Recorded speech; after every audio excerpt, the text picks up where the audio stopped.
நீதிமன்றம் என்ன முடிவெடுத்தாலும் அதனுடைய தாக்கம் என்னவாக இருக்கும்? இந்த நேரத்தில் ஆம்ஸ்ட்ராங் தரப்பினர் ரொம்ப ஒரு உணர்ச்சி பெருக்கோடு இருக்காங்க. நேற்று முதலே அவங்க தொடர்ந்து முன்வைக்கக்கூடிய ஒரு கோரிக்கை என்னவாக இருக்குது அப்படின்னா, ஒரு கண்ணியமான முறையில் ஒரு பொது இடத்துல தங்கள் தலைவரை புதைப்பதற்கு இறுதி அஞ்சலி செலுத்துவதற்கு இடம் வேண்டும், இடம் ஒதுக்க வேண்டும் அப்படின்றதுல அவங்களுடைய நிலைப்பாடு ரொம்ப ஸ்ட்ராங்காக இருக்குது. நீதிமன்றமும் காலையிலேருந்து ஒரு விஷயத்தை கிளாரிஃபை பண்ணுறாங்க.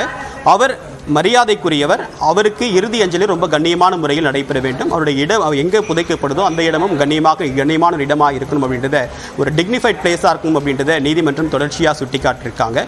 ஸோ இந்த முடிவு அப்படின்றது பகுஜன் சமாஜ் கட்சி தொண்டர்களுக்கு ஒரு மிகப்பெரிய தாக்கத்தை ஏற்படுத்தும். என்ன காரணம் அப்படின்னா, இது ரொம்ப ஒரு எமோஷ்னலான ஒரு முடிவு. அவங்க இந்த விஷயத்தை, இந்த படுகொலை அப்படின்றது யாராலும் ஏற்றுக்கொள்ள முடியாதது, இது கண்டிக்கத்தக்கதுன்னு தமிழ்நாட்டில் இருக்கக்கூடிய எல்லா அரசியல் கட்சி தலைவர்கள் சொன்னாலும் கூட, இப்போ தேசிய தலைவர் மாயாவதி வந்திருக்காங்க. அந்த நிலையில் அவருடைய வருகை அப்படின்றது அந்த தொண்டர்களுக்கு ஒரு உணர்ச்சி பெருக்கை மேலும் கூட்டியிருக்கக்கூடும். ஆனால் அதே நேரத்தில் அவருடைய உடல் எந்த இடத்துல புதைக்கப்பட போகுது அப்படின்றது அவருடைய லெகசியே இன்னும் ஆண்டாண்டு காலத்துக்கு கொண்டு செல்ல முடியும். குறிப்பாக சென்னையில் அண்மை கால அரசு அப்படின்னு பார்க்கும்போது நிறைய மணிமண்டபம் கட்டுவதற்கு அனுமதி கொடுக்கப்பட்டிருக்கு. குறிப்பாக வட சென்னையை பொறுத்த வரைக்கும் ரெட்டைமலை சீனிவாசன் போன்ற மிகப்பெரிய தலித் தலைவர்களுக்கு இந்த மாதிரி மணிமண்டபம் கட்டுவதற்கான முயற்சியும் அனுமதியும் கொடுத்துருக்காங்க. அந்த வகையில் இப்போ பொலிட்டிக்கலாக பார்க்கும்போதும் சரி, அங்கே இருக்கக்கூடிய அந்த பகுதி மக்களுடைய வளர்ச்சிக்கு மிகப்பெரிய அளவுக்கு உதவி செய்தவர் அப்படின்ற அடிப்படையில் அந்த பகுதி மக்கள் ஒரு மிக முக்கியமான கோரிக்கை வைக்கிறாங்க. அவங்களுடைய டிமாண்டை பார்க்கும்போது மணிமண்டபம் கட்டுவதற்காகத்தான் இந்த இடத்துல நாங்கள் புதைக்கணும்னு விரும்புகிறோம், அதன் காரணமாக இதுக்கு அனுமதி வழங்கணும் அப்படின்னு ஒரு கோரிக்கை வைக்கிறாங்க. ஸோ இது அவங்களுக்கு எமோஷ்னலாக மட்டும் இல்லாமல் அவங்களுடைய அடையாளமாகவும் அவங்க பார்க்குறாங்க. அதன் காரணமாக இதுக்கு அரசு எப்படி அனுமதிக்கு கொடுக்க போகுது அப்படின்றது உடனடியாக அரசு இந்த விஷயத்தில் நேரடியாக எந்த விதமான முடிவு எடுக்கலை. அதனால தான் இந்த வழக்கை நேரடியாக நீதிமன்றத்திற்கு போயிருக்கு. இப்போ பல விஷயங்கள் இந்த மாதிரி ரொம்ப சென்சிட்டிவ் கேஸில் அரசு நேரடியாக முடிவெடுக்கிறத தாண்டி நீதிமன்றத்திற்கு போயிருக்கு. உதாரணத்துக்கு கருணாநிதியுடைய நினைவிடமும் சரி நீதிமன்றத்துக்கு போய் தான் முடிவெடுக்கப்பட்டது. விஜயகாந்துடைய நினைவிடம் அமைப்பதற்கு அது பிரைவேட் ப்ராப்பர்ட்டி அப்படின்ற காரணமாக எந்த விதமான சென்சேஷனலும் ஆகலை. அது உடனடியாக அவங்க ஒப்புதல் கொடுத்துட்டாங்க. இந்த விஷயத்தை பொறுத்த வரைக்கும் அந்த பகுதி அப்படின்னு பார்க்கும்போது சுற்றியும் ஒரு ரெசிடென்சியல் ஏரியா இருக்கக்கூடிய பகுதி, ரொம்ப குறுகலான இடம். அவங்க கேட்ட இடத்துலேருந்து வெவ்வேறு கருத்து மோதல் நேற்று மாலை முதல் கொண்டே இருந்தது. அதன் காரணமாக அது உடனடியாக நேற்று நைட்டே அவசர வழக்காக போச்சு. ஸோ அரசு இதில் ரொம்ப கடுமையாக இருக்க விரும்பல அப்படின்னு தெரியுது. அதனால தான் நீதிமன்றத்துக்கு உடனடியாக அவங்க போயிருக்காங்க.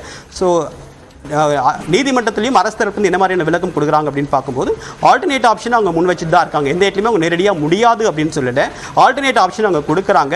இப்போ அவங்க கேட்கக்கூடிய இடத்துல என்னென்ன சிக்கல் இருக்கோ அப்படின்றத விளக்கமாக சொல்கிறாங்க. ஒரு பக்கம் அவங்களோட எமோஷனலாக இருக்கக்கூடிய தொண்டர்களை சரி செய்ய வேண்டிய இடத்துல அரசும் இருக்குது, மாநகராட்சியும் இருக்குது. ஆனால் தங்களுடைய நிலைப்பாட்டில் ரொம்ப உறுதியாக இருக்காங்க பிஎஸ்பி தொண்டர்கள். ஸோ இதுதான் அவங்களுக்கு எமோஷனலாக இருக்கிறதுக்கான காரணம். ஸோ வரக்கூடிய நாட்களில் இது எப்படி எதிரொலிக்க போகுது அப்படின்னு பார்க்கறதுக்கு முன்னாடி இப்போ நீதிமன்றத்துடைய தீர்ப்பு என்னவாக இருக்குது அப்படின்றத நம்ம பார்க்க வேண்டியதாக இருக்கு. அபிநயா தேவ்பிரன், தற்போதைக்கு உத்தரவு பிறப்பிக்க முடியாது என்ற ஒரு கருத்தை நீதிபதி தெரிவித்திருக்கிறார். அதாவது பரிந்துரைத்த புதிய இடம் தொடர்பாக அரசிடம் மனு அளித்துவிட்டு பின்னர் நீதிமன்றம் வரவும் என்ற ஒரு அறிவுறுத்தலையும் அவர் கொடுத்திருக்கிறார். அது சார்ந்த விவரங்களையும் நாம் முக்கிய செய்தியாக பார்க்கிறோம். இப்போ தற்போது நீதிமன்றம் இதில் எந்த முடிவையும் எடுப்பதற்கு தயாராக இல்லை, அல்லது முடிவுக்கு வருவதற்கான ஒரு சூழல் என்பது இல்லை என்று புரிந்து கொள்ள வேண்டுமா? இது நீதிமன்றத்தை பொறுத்த வரைக்கும் இருக்கக்கூடிய ரூல்ஸ் அடிப்படையில் அவங்க உடனடியாக முடிவெடுக்க முடியாது அப்படின்னு சொல்லியிருக்காங்க. என்ன காரணம்னா, ஒரு பக்கம் எமோஷனலாக இருக்கக்கூடிய பிஎஸ்பி தொண்டர்கள் அவங்க ஹியூமனிட்டி பேசிஸில் அவங்க சில விஷயங்களை கேட்குறாங்க. அதே நேரம் அரசு கொடுக்கக்கூடிய இடத்துல உடலை புதைத்து விட்டு வேறு இடத்துல மணிமண்டபம் கட்டுவது அப்படின்றது எப்படி ஏற்புடையதாக இருக்கும் அப்படின்றது ஒரு மிக முக்கியமான கேள்வி. ஆனால் அதே நேரத்தில் அவங்க கேட்கக்கூடிய இடத்துலையும் கொடுக்க முடியாத நிலைமையில் தற்போது நீதிமன்றம் விதிகளுக்கு உட்பட்டு இருக்கிறதா சொல்கிறாங்க. ஏன்னா இப்போ நாங்கள் கொடுத்துட்டோம் அப்படின்னா தொடர்ச்சியாக வெவ்வேறு எக்ஸப்ஷன்ஸ் இருக்குது. அதே மாதிரி இப்போ இருக்கக்கூடிய விதிகளும் அனுமதி கொடுக்கக்கூடிய நிலையில் இல்லை அப்படின்றத ரொம்ப தெளிவாகவே நீதிமன்றம் மறைமுகமாக ஆம்ஸ்ட்ராங் தரப்புக்கு சுட்டி காட்டிகிட்டே இருக்காங்க. அரசு தரப்புக்கு இப்போ இன்னொரு புதுசாக ஒரு மனு கொடுக்கணும். அந்த 7500 ஸ்கொயர் ஃபீட் இடத்த ஒரு புதுசாக ஆல்டர்னேட் ஆப்ஷனாக ஆம்ஸ்ட்ராங் தரப்பு முன் வச்சிருக்காங்க. அந்த இடம் சரியான இடமா, அதுக்கு அந்த இடத்துல ஏதாவது அனுமதி ஆட்சேபனை இருக்கா அப்படின்றது இப்போ கார்பரேஷன் தரப்புலேருந்து உடனடியாக பதில் சொல்லணும். இன்னும் 1 அல்லது 2 மணி நேரத்திற்குள்ளாக கார்பரேஷன் இதுக்கான விளக்கத்தை கொடுத்தாக்கணும். ஏன்னா இன்றைக்கே இறுதிச்சடங்கு நடத்தணும் அப்படின்றது நீதிமன்றம் ஏற்கனவே மறைமுகமாக சுட்டி காட்டியிருக்காங்க. அதன் அடிப்படையில் கார்பரேஷனில் 1 அல்லது 2 மணி நேரத்தில் ஒரு முடிவு எடுத்துட்டாங்க அப்படின்னா நீதிமன்றம் இறுதி உத்தரவு பிறப்பிக்கக்கூடிய வாய்ப்பு இருக்குது. கடைசி வரைக்கும் என்னென்ன வாய்ப்புகள் எல்லாம் ஆம்ஸ்ட்ராங் தரப்புக்கு கொடுக்க முடியுமோ அத்தனை வாய்ப்புகளும் தற்போது நீதிமன்றம் கொடுத்துட்டு இருக்கு. அரசும் எந்த இடமும் இல்லை அப்படின்றத நேரடியாக சொல்லாம அங்க இருக்கக்கூடிய சிக்கல்களை சுட்டி காட்டிட்டே இருக்கு. இதுதான் நம்ம புரிந்து கொள்ள வேண்டிய விஷயம். ஸோ 2வது இடமா அவங்க காமிச்சிருக்கக்கூடிய இடத்துக்கு அனுமதி கொடுப்பதற்கான முகாந்திரம் இருக்கா அப்படின்றத மாநகராட்சி அதிகாரிகள் உடனடியாக ஆய்வு பண்ணுவாங்க. அந்த இடத்துல குடியிருப்புகள் எப்படி இருக்கு, அது மயானம் சார்ந்த இடமாக அங்கீகரிக்கலாமா அல்லது அங்கே மணிமண்டபம் கட்டுவதற்கு உகந்ததா அப்படின்ற எல்லா ஆப்ஷன்ஸையும் அவங்க பார்த்துட்டு அதுக்கு பிறகுதான் நீதிமன்றத்தில் தங்களுடைய ரிப்போர்ட்டை கொடுப்பாங்க. ஒருவேளை அனுமதிக்கலாம் அப்படின்னு கொடுத்துட்டாங்கன்னா அந்த இடத்துல உடலை புதைப்பதற்கும் மணிமண்டபம் கட்டுவதற்கு எந்த விதமான ஆட்சேபனையும் இருக்க வாய்ப்பில்லை. ஸோ மாநகராட்சியுடைய நிலைப்பாட்டை பொறுத்து தான் இந்த விவகாரம் அப்படின்றது அடுத்த கட்டத்துக்கு நகரும்.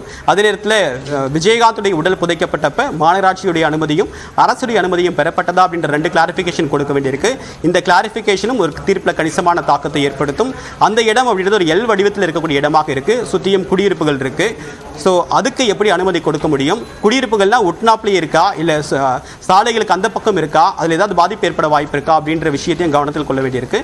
ஸோ இத்தனை கேள்விகளுக்கு பதில் கிடைத்த பிறகுதான் நீதிமன்றம் இன்றைய மாலைக்குள்ளாக தீர்ப்பு சொல்ல வாய்ப்பு இருக்கு. வினயா, தேவப்பிரியன், நீங்க ஏற்கனவே சொன்ன மாதிரி இன்றைக்கு ஒரு தனியார் பள்ளியில் அவரோட உடல் வைக்கப்பட்டிருக்கு பொதுமக்களுடைய அஞ்சலிக்காக. நாளை பள்ளிகள் செயல்பட வேண்டிய ஒரு அவசியம் இருக்கிறது. தற்போது நீதிமன்றம் தற்போதைக்கு உத்தரவு பிறப்பிக்க முடியாது என்று சொல்லியிருக்கிறார்கள். ஸோ உடனடியாக அடுத்த கட்டமாக என்ன நகர்வு நிகழ்வதற்கு வாய்ப்பு இருக்கிறது? ஆம்ஸ்ட்ராங் தரப்பில் மேல்முறையீடோ அல்லது வேறு மனுக்களை தாக்கல் செய்வதற்கோ வாய்ப்பு இருக்கிறதா? அரசு தரப்பில் இதனை விரைவாக முடிக்க வேண்டும் என்பதற்கான பிரயத்தனங்களில் ஈடுபடுவதற்கும் வாய்ப்புள்ளதா? அரசு தரப்புல இருந்து உடனடியாக இதே சேம் சினாரியோவை அவங்க ஏற்கனவே பார்த்துருக்காங்க. கருணாநிதியுடைய மறைவை ஒட்டி உடனடியாக அவசர வழக்கு என்பது பதிவு செய்யப்பட்டு அதுக்கு எதிராக இருந்த மெரினா பீச்சில் யாருக்கும் புதிய நினைவிடம் கட்டக்கூடாது அப்படின்ற பாமக தரப்பில் இருந்த ஒரு வழக்கு உடனடியாக இரவோடு இரவாக வாபஸ் பெறப்பட்டது. அதன் அடிப்படையில் பார்க்கும்போது இது மாதிரியான உணர்ச்சி பெருக்கில் இருக்கக்கூடிய இந்த மாதிரி விஷயங்களை தமிழ்நாட்டில் இருக்கக்கூடிய பெரும்பாலான கட்சிகள் ரொம்ப கண்ணியத்தோடு தான் கடந்த காலங்களில் கையாண்டிருக்காங்க. நீதிமன்றம் இப்போ 2 விஷயத்தை குறிப்பிட்டிருக்காங்க. ஒன்று, எப்போதுமே ஒரு உடல் முன்பாக பாதிக்கப்பட்ட பெண்கள் அமர்ந்து அவங்களை துயரத்திலேயே இருக்கக்கூடிய நிலைமையில் நம்ம வச்சிருக்கக்கூடாது. அவங்க அதிலிருந்து மீண்டு வரணும். அரசு இப்போ புதிதாக கொடுக்க போகிற மனு மீது உடனடியாக முடிவெடுத்து சொல்லணும் அப்படின்னு சொல்லியிருக்காங்க. அதே நேரத்தில் உடலை அடக்கம் செய்துவிட்ட பிறகு வேறு இடத்தில் மணிமண்டலம் கட்டலாமா அப்படின்றத பற்றி ஆம்ஸ்ட்ராங் தரப்பும் பரிசீலிக்கணும் அப்படின்ற 2 விஷயத்தை சொல்லியிருக்காங்க. நல்ல இடத்தில் மணிமண்டலம் கட்டலாம், அம்பேத்கர் மணிமண்டபம் போன்ற விசாலமான இடமாக இருக்க வேண்டும் அப்படின்ற நிறைய சில விஷயங்களை நீதிமன்றம் சுட்டி காட்டியிருக்கு. எதிர்காலத்தில் மணிமண்டலத்தில் நிகழ்ச்சி நடத்துவதாக இருந்தாலும் இடையூறுகள் இருக்கக்கூடாது அப்படின்னு நீதிமன்றம் சொல்லியிருக்கு.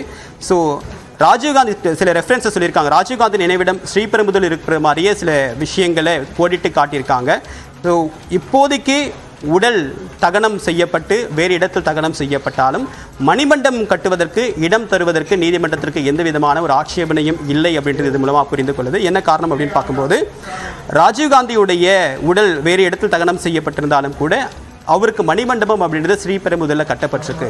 ஸோ மணிமண்டபம் வேறு இடத்துல உடல் புதைக்கப்பட்டாலும் வேறு ஒரு இடத்துல ஒரு நல்ல இடமாக பார்த்து அவருக்கு தொடர்ச்சியாக ஒவ்வொரு ஆண்டும் நினைவஞ்சலியோ பொதுமக்கள் கூடுவதற்கோ எல்லா வகையிலும் ஏற்ற ஒரு இடமாக அமைப்பதற்கு அரசுக்கு வாய்ப்பு இருக்குது. அதனையும் கருத்தில் கொள்ள வேண்டும் அப்படின்னு சொல்லிட்டு ஆம்ஸ்ட்ராங் தரப்பில் சொல்லியிருக்காங்க. இந்த 2 விஷயத்திலையும் பார்க்கும்போது அந்த 7500 ஸ்கொயர் ஃபீட் இடம் அப்படின்றது அரசு அனுமதியோட கிடைப்பதற்கு வாய்ப்பு இருக்கா அல்லது தற்போது இருக்கக்கூடிய சூழ்நிலையை கருத்தில் கொண்டு உடல் அரசு கொடுக்கக்கூடிய மயானத்தில் அடக்கம் செய்யப்பட்டு அதற்கு பிறகு மணிமண்டபம் கட்டுவதற்கு வேறு இடம் அரசால் ஒதுக்கப்படுறதை ஆம்ஸ்ட்ராங் தரப்பு ஏற்றுப்பாங்களா அப்படின்றதான் 2 மிக முக்கியமான ரெஃபரன்ஸ். ஸோ நீதிமன்றத்தில் சென்னை மாநகராட்சியும் தமிழக அரசும் எது போன்ற நிலைப்பாட்டை எடுக்க போகிறாங்க, அந்த 7500 ஸ்கொயர் ஃபீட்டில் மணிமண்டபம் கட்டுவதற்கும் உடலை அடக்கம் செய்வதற்கும் அரசு ஒத்துக்கொள்ளுமா அப்படின்றதா ஒரு மிக முக்கியமான கேள்வி. இன்னும் ஒரு சில மணி நேரங்களில் அதுக்கான முடிவை அரசு தெரிவிக்கும். இன்றைக்குள்ளாக இந்த விஷயத்திற்கு ஆம்ஸ்ட்ராங் தரப்புக்கு ஏதாவது ஒரு இடத்தை ஒதுக்கிவிட வேண்டும் அப்படின்றது தான் 2 பேருமே சமரசமாகக்கூடிய இடத்துல ஒரு இடத்தை ஒதுக்கிவிட வேண்டும் அப்படின்றது தான் நீதிமன்றத்துடைய அணுகுமுறையாக இருக்குது இப்போ வரைக்கும். ஸோ அதுக்கான முடிவு அரசு கையில் தான் இருக்குது. ஆனால் அதே நேரத்தில் மயானம், அதாவது 1.5 கிலோமீட்டர் தொலைவில் 3 மயானங்கள் இருக்குது. அந்த இடத்துல 2200 ஸ்கொயர் ஃபீட் இடத்தை நாங்கள் ஒதுக்குறோம். அதுக்கு பிறகு மணிமண்டபம் கட்டுவது தொடர்பாக ஆலோசிக்கலாம் அப்படின்றது தான் நீதிமன்றத்துடைய பார்வையாக இருக்குது. அதுதான் மாநகராட்சியும் சொல்லியிருக்காங்க. ஸோ இந்த விஷயத்தில் நீதிமன்றத்துடைய பார்வை இதுவாக